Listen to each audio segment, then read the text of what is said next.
আশ্বিনের শুরু থেকে অস্বস্তিকর গরমের পর টানা 2 দিন ধরে বৃষ্টি ও পাহাড়ি ঢলে পানি বাড়ছে তিস্তা নদীতে। এতে করে তিস্তার চরাঞ্চলের মানুষের মাঝে আতঙ্ক বিরাজ করছে। সেই সাথে আগাম আমন ধান নিয়ে দুশ্চিন্তায় পড়েছেন কৃষকেরা। প্রবল বৃষ্টির কারণে ঘর থেকে বের হতে না পারে দিনমজুর সহ নিম্ন আয়ের মানুষেরা ভোগান্তিতে পড়েছেন।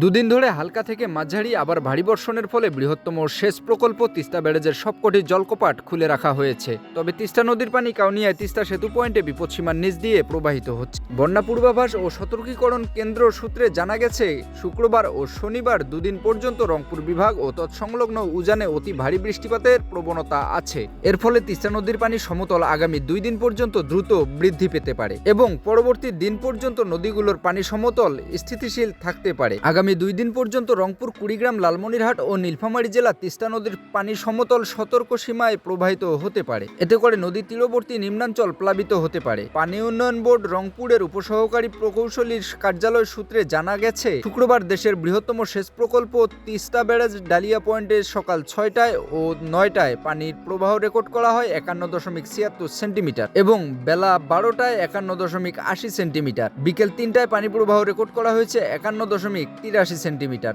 যা বিপদসীমার 0.52 সেন্টিমিটার নিচ দিয়ে প্রবাহিত হচ্ছে। পানি উন্নয়ন বোর্ড ডালিয়া শাখার উপপ্রকৌশলী মোহাম্মদ রাশেদিন বলেন, অব্যাহত বৃষ্টিপাতের কারণে তিস্তার পানি বাড়তে শুরু করেছে। পানির চাপ সামলাতে ব্যারেজের 44টি জলকপাট খোলা রাখা হয়েছে।